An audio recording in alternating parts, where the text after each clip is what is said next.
What if I told you that there's a US state that is one enormous factory, perhaps one of the single most productive plots of land on the surface of the earth, and yet it has a reputation for being one of America's most boring states? Because this factory wasn't built to make cars or phones. No, it was perfectly set up to produce unparalleled quantities of corn.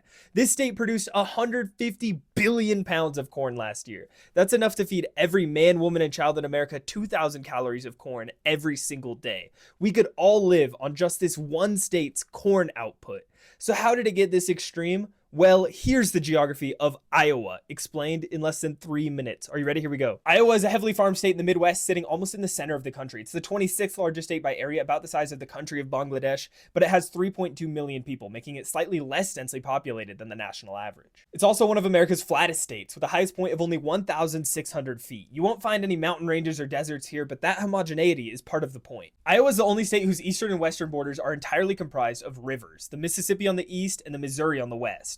And these rivers played a large part in the state's agricultural productivity, making Iowa easy to settle, farm, and export from. But Iowa's biggest advantage is the land itself. It's covered almost completely in thick layers of what's called loess, one of the most fertile types of soil in the world. In parts of the state, this soil is tens of feet thick. And when you combine that with gently rolling terrain that limits erosion, warm growing seasons, reliable rainfall, and cold winters that kill pests, you get land that's almost perfect for growing row crops like corn and soy. And the result is this. In the last 150 years, 85% of Iowa's land has been farmed, the highest percentage of any US state. What was once a landscape of prairie grasses is now dominated by corn, with Iowa consistently ranking as the largest producer in the country. And since corn is used in everything from human food to animal feed to gasoline, Iowa is one of the most important calorie producers in the world. The conversion of Iowa into a corn factory was not without consequence, and it now sits at the center of debates over environmental destruction, river pollution, and downstream impacts like the Gulf of Mexico dead zone. And Iowa's cities are part of this factory as well. Instead of one dominant metro region, Iowa developed a loose network of small and medium-sized towns spread fairly evenly throughout the state. The state's largest city and capital, Des Moines, has about 800,000 people and is a major center of equipment manufacturing, insurance, and healthcare, all of which exist to support the state's farmland.